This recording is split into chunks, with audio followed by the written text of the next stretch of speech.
School যাওয়ার ফাঁকে বা স্কুল থেকে আসার সময় এক ঝলক তাকে দেখে নেওয়া, মায়ের লিপস্টিক চুরি করে আলগা ঠোঁটের ছাপ এঁকে দেওয়া তার 7 পাতা বা 10 পাতার চিঠিতে। তারপর প্রতীক্ষা, কোনো চিঠির উত্তর আসে, কোনোটার আসে না। বন্ধুরা অজান্তেই কখন পত্রবাহক হয়ে ওঠে, কিন্তু আমরা প্রতীক্ষাটা জানতাম। আমরা জানতাম চোখের অলক্ষ্যে থেকেও কি করে ভালোবেসে থাকা যায়। আমাদের কাছে প্রতীক্ষার একটা অর্থ ছিল। এটাই ছিল 90-এর দশকের প্রেম। না, নিকষিত হেম হয়তো ছিল না, কিন্তু অনেক সুন্দর ছিল, পবিত্র ছিল। Good morning. Good morning. চা বসিয়ে দিয়েছি সকাল সকাল। Thank you. সকাল সকাল 1 কাপ চা দিয়ে শুরু আজকে।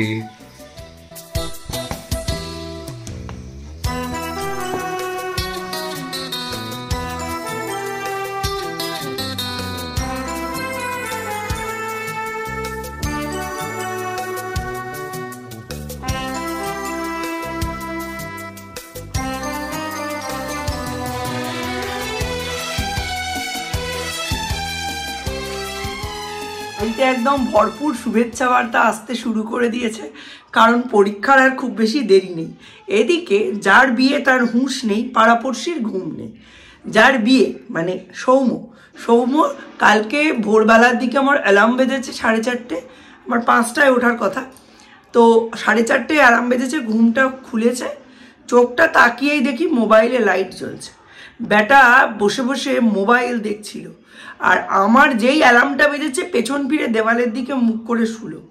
কাকে দেখে চুরিটা করে আমি তো বুঝে পাই না। এই যে আমাকে ঠকিয়ে লাভ কি হবে? এই এখন পড়ে পড়ে ঘুমোচ্ছে। 2বার করে ওর বাবা একবার ডেকে দিয়ে গেল, আমি একবার ডাকলাম, আসার নাম গন্ধ নেই।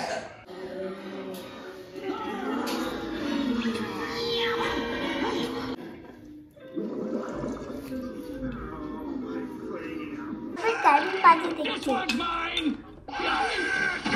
And this one's mine!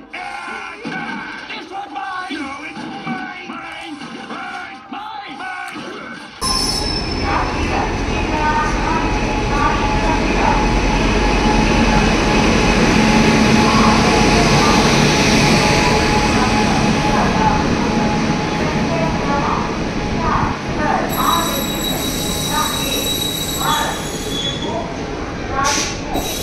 এই এক ওয়েদার পড়েছে, হঠাৎ ঠান্ডা হঠাৎ গরম, সবার সর্দি কাশি লেগেই আছে। আজকে প্রিয়াঙ্কা টাইম স্টোরি দেখছিলাম গলা ব্যথা, হ্যাপি উইথ মামুন দেখছিলাম গলা ব্যথা, ইভেন আমাদের প্রত্যেকেরই গলা ব্যথা। এমন বাজে ওয়েদার, বাপরে বাপ। মানে এখন দেখো ঠান্ডা আর কালকে গরম ছিল, ফলে মানুষের সর্দি কাশি লেগেই আছে। লাল একটা কার বাড়ি? পুকুর পাড়ের বাড়ি। কি আছে? থোকা আছে। ওইটা থোকা আছে? ওইটা সে আবার কি জিনিস? ওই দূরেটা। দূরে আমার চোখ যায় না।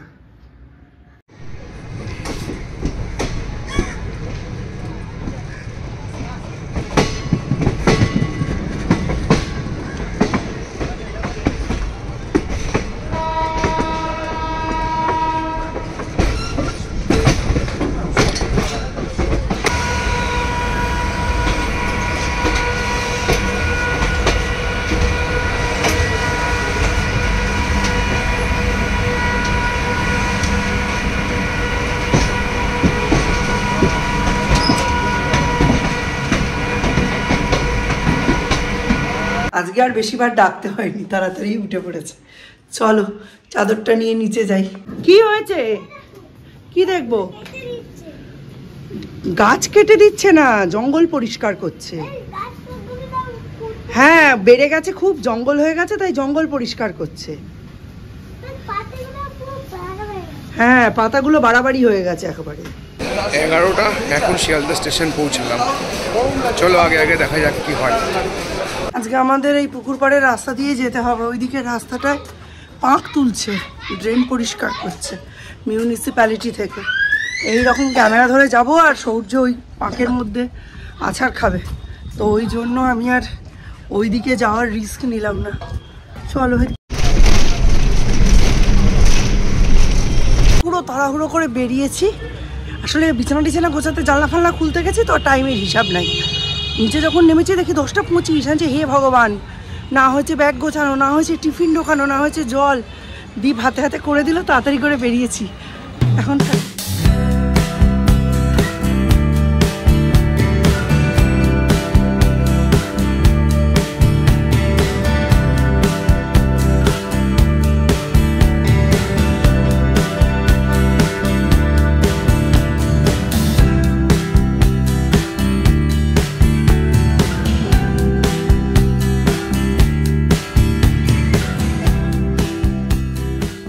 ওরা ঢুকে গেল, আমি এবার রওনা দিই। দেখি 5 টাকার ধনে পাতা নিয়ে নিই।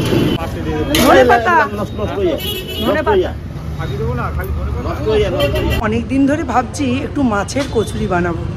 মাছের কচুরি বানাতো নয়ের হাতের মাছের কচুরি, আর সে কি যে অপূর্ব খেতে হতো কি বলবো। আজকে যখন মাছের কচুরি বানাবো অবশ্যই আজকে কিন্তু একটু রেসিপি শেয়ার করব। তোমাদের কেমন লাগছে তোমরা বানিয়ে আমায় বলবে, ঠিক আছে? এইটা অ্যাকচুয়ালি যতটা না তোমাদের জন্য, তার থেকেও বেশি আমার জন্য। নয় বানাতো, অনেক স্মৃতিমেদুর এই জিনিসটা। নয়ের কাছে দশমীর পরে যখন আমরা দেখা করতে যেতাম, মা দশমটা নয় বুঝতে পারতো যে প্রচুর মিষ্টি খেয়ে খেয়ে এদের সব মুখ ভোতা হয়ে গেছে, তখন মাছের কচুরি করে রাখতো। আমরা যেতাম, যেই গরম গরম ভেজে দিত, খুব ভালো লাগতো। সেই দিনের স্মৃতিটা এখনও মানে মাথার মধ্যে আমার গেঁথে রয়েছে। আজকে সেই জন্য বানাবো। দীপকে বলেছি, দীপ বলছে কোনো দিন বানাওনি তো। যে হয়নি, অনেক দিন এরকম ছিল যে বানাবো ভেবেছি, তারপর বাবু যেহেতু পছন্দ করতো না সেহেতু আর বানানো হয়নি। আজকের আকাশটা দেখো, খুব রোদ, খুব আলো মাখা, কিন্তু এই আলোতে জীবন বেরিয়ে যাচ্ছে একেবারে। চলো, এখন রান্নার সময়। রান্না না করলে পরে খুব বিপদে পড়ে যাব। আজকে দুপুরেই করব মাছের কচুরি, কারণ রাতে করলে মিস্টার বিশ্বাস খেতে চাইবে না, বাট দুপুরে করে যদি রেখে দিই তাহলে মিস্টার বিশ্বাস খেলেও খেতে পারে। আজকে খাবো মৌরি বাটার। মৌরি বাটারটা কীরকম করে বানাবে? 1 চামচ মৌরি রাত্রিবেলা জলের মধ্যে ভিজিয়ে রাখবে 1 গ্লাস জলে। তারপর সকালবেলা উঠে মৌরি সমেত জলটা ভালো করে ফুটিয়ে নেবে। ফুটিয়ে নিয়ে সেটা ছেঁকে নেবে, ছেঁকে যেন 1/2 গ্লাস হয়। তারপরে গরম খেতে হবে না, ঈষদ উষ্ণ জল যখন থাকবে তখন ওটা খাবে। আমাদের স্পাইস র্যাকে এমন অনেক জিনিস থাকে যেগুলো দেখবে খেলে আমাদের মেটাবলিজম বুস্ট হয়, ফ্যাট বার্ন হয় এবং আমাদের ওভারঅল হেলথ ভালো থাকে। খালি রোগা হওয়াটাই তো মানুষের জীবনের সবটুকু নয়। আমরা অনেকেই যেমন আছি তেমনই, কিন্তু সুস্থ হয়ে বেঁচে থাকতে চাই। তো তার জন্য এই এক এক দিন এক একটা যে জল ডিটক্স ওয়াটারের মতো কাজ করে সেগুলো তোমরা খেতে পারো। তবে জলে কখনোই মধু মেশাবে না। যে কোনো মধু যখনই তোমরা গরম জলে মেশাবে, মধুর যে গুণাগুণ সেটা নষ্ট হয়ে যায়। তাই উষ্ণ জলে মধু কখনো না। চলো, প্রথমেই একটু মাছটাকে হালকা করে একটু ভাপিয়ে নিই। এইসব ক্ষেত্রে রুইয়ের পেটিই ব্যবহার হয়। 2-3 মিনিট ভাপিয়ে নেবো, ব্যাস হয়ে যাবে। কড়াই গরম হয়ে গেছে, দিয়ে দেবো একটু তেল। তেলের পরিমাণ খুব একটা বেশি দেওয়ার দরকার নেই, কাতলা হলে কম, রুই হলে বেশি। এবার পেঁয়াজগুলো হালকা করে ভেজে নেব। ভেজে নেওয়ার পরে এর মধ্যে দিয়ে দেবো 1 পাউচ জিঞ্জার গার্লিক পেস্ট।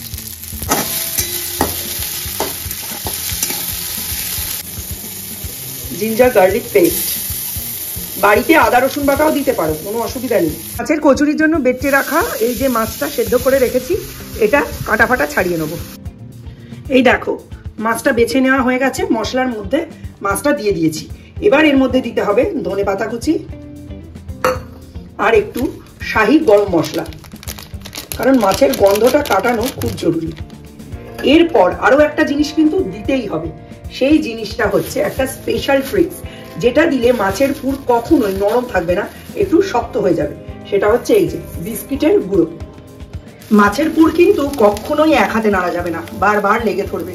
সেই জন্য একটু থেমে নিয়ে সিম করে তোমাদের দেখাচ্ছি কিরকম শুকনো শুকনো পুর তৈরি হয়েছে, একটু দেখো। আর এই কড়াইটা হচ্ছে দুর্দান্ত পাতলা, একদম চাইনিজ ইয়কের মতো হয়ে গেছে, বুঝেছো? একদম ঝরঝরে। মাছের পুর তো বানিয়ে নিয়েছি, কিন্তু মাছের পুর বানানোর পরেই সঙ্গে সঙ্গে কিন্তু করা যায় না। সেই জন্য মাছের পুরটা ঠান্ডা হতে রেখেছি আর ময়দাও মেখে নিয়েছি। ঘড়ির কাটায় এখন 10:40, এই সরি 12:40। আর এখন আমি কি করব 10 মিনিট 15 মিনিট, সেই জন্য আমি আলুর দমটাও বসিয়ে দিয়েছি। এখানে মশলা কষাচ্ছি, আর এর মধ্যে অলরেডি তো দেখেইছো যে আলুটাও আমি সেদ্ধ করে নিয়েছি। তো মশলাটা কষিয়ে নিই, জিরে বাটা, আদা বাটা, পেঁয়াজ, ধনে জিরে গুঁড়ো, গরম মশলা, কাশ্মীরি লঙ্কার গুঁড়ো আর হলুদ, অল্প নুন, অল্প চিনি।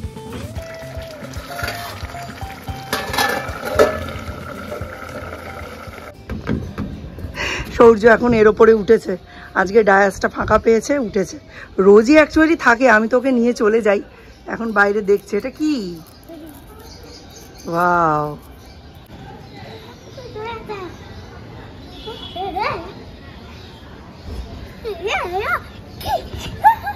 কেমন লাগলো? ভাল লেগেছে? এই না কেন, সূর্যকে নিয়ে ফিরছি, সূর্য সকলকে টাটা করতে করতে ফিরছে। হ্যাঁ, একটা দিকে ভালো। বলছেন তোমার ছেলে কতটা রেসপন্সিবল না দেখলে বোঝা যায় না। কালকে ওর ক্লাস টিচার বলেছে যে তোরা এত বেশি চেঁচামেচি করিস না, আমার গলাটায় খুব ব্যথা। আজকে ক্লাসরুমে ঢুকেই ক্লাস টিচারকে জিজ্ঞেস করেছে, মানে রুমা মিসকে, যে তোমার গলাটা কি একটু ঠিক হয়েছে? যাই হোক, মিসকে ভালো তো বাসে, খবর তো নিয়েছে, ছোট বাচ্চা, মাথায় তো রাখার কথা না। যাই হোক, কালকে আমাকে অবাক করে দিয়ে মিস্টার বিশ্বাস এতগুলো রোজ নিয়ে এসেছেন। কি করে যে, মানে আমি তো পুরো চমকে গেছি। মানে আমাদের লাভ লাইফে একদিন, আর বিয়ের পরে মনে হয় 2 বার এনেছিল, আর আজকে এনেছে। কোন কোন সালে এনেছিল তাও ভুলে গেছি, মানে তখন এতটাই মানে পুরনো সময়ের কথা, কোন সালে যে এনেছিল সেটাও ভুলে গেছি। দাদুকেও টাটা দিল, দিয়ে এবার আমার সঙ্গে হাঁটতে হাঁটতে যাচ্ছে। ওর রাস্তা দিয়ে যাওয়া মানে আশেপাশের সমস্ত মানুষকে ওর টাটা দিতে দিতে, বাই বাই দিতে দিতে আসবে।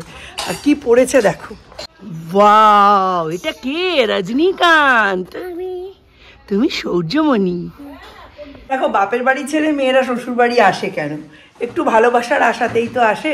স্বামীর ভালোবাসার সঙ্গে সঙ্গে আশেপাশের সমস্ত মানুষ, শ্বশুর শাশুড়ি, দেওর, ননদ, প্রত্যেকে এই নতুন যে 5-10 বছরের যে জার্নিটা, প্রথম 5-10 বছরের, সেটা যদি সুখপ্রদ হয় না, তাহলে কি হয়, একটা নতুন জায়গায় আসা মেয়েটার মনেও একটু আনন্দ থাকে, প্রত্যেকের প্রতি একটা আস্থা, একটা বিশ্বাস চলে আসে, মনে হয় না আমি পরের বাড়ি এসেছি।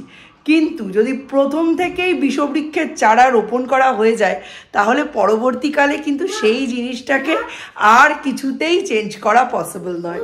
তাই মিস্টার বিশ্বাস আজকে যখন মানে গোলাপ ফুলটা দিলেন, আমি ভীষণ খুশি হয়েছি। প্রথম আমাদের এরকম, মানে সকলেরই হয়, বাট আমরা এরকম ওই গোলাপ আদান প্রদান হেন তেন, আমি কিন্তু বিয়ের পরেও নিউ ইয়ারে কার্ড দিতাম মিস্টার বিশ্বাসকে, এখনই হয় না। আস্তে আস্তে এই ঠুনকো জিনিসগুলো চলে গিয়ে ভালোবাসাটা একটা ফল্গু নদীর মতো হয়ে যায়, ওপর দিয়ে বালি আর নিচ দিয়ে জল। এখন বালি দাঁতে পড়লে দাঁত তো কিচকিচ করবেই, কিন্তু নিচে জলটাও যে আছে, কালকের দিনটাই তার প্রমাণ, তাই না? লেচি করা হয়ে গেছে, এবার পুরগুলো ভরে নিই।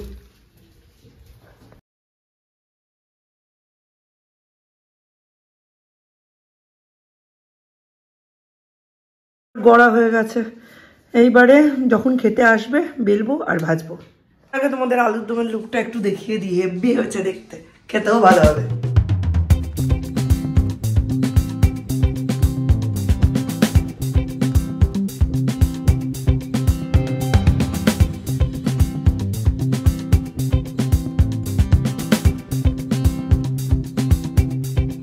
ভালোবাসার সপ্তাহে ভালোবাসার মানুষের জন্য এর থেকে বড় উপহার আর কি হতে পারে?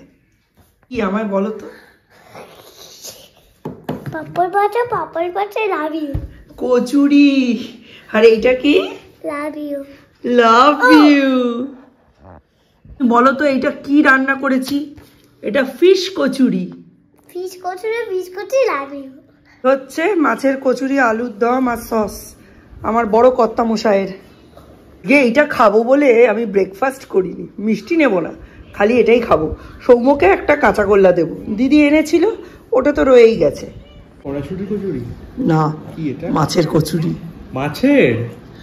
হ্যাঁ, তোর বাবাকে বললাম মাছের কচুরি খাবে, বললো সব পাগলের মতো খাবার দাবার আমাকে দেবে না। তো বললো দাঁড়া আগে একটুখানি এমনি সস দিয়ে খেয়ে দেখি, ঠিক আছে, তারপর ওটা দিয়ে খাবো। আমরা কিন্তু সস দিয়েই খেতাম, তোর বাবার জন্য আলুর দম করেছি। ভালো খেতে, ভালো খেতে। 10-এ কত? ভালো খেতে তোর বাবা বললো এরকম পাগল ছাগলের খাবার আমি খাই না। আছে আর না, বাবার জন্য রাখিনি। বাবার জন্য আলুর দম রেখেছি, মাছের কচুরি রাখিনি। ভালো হয়েছে খেতে, তোমাকে আমি খাওয়াতে পারো না বলে। তাহলে লাঞ্চ করে নি, বললাম না নিজের জন্য করতে গেলেই কিছু একটা গরমিল করিয়েই দেখো একটা কচুরির কি অবস্থা হয়েছে।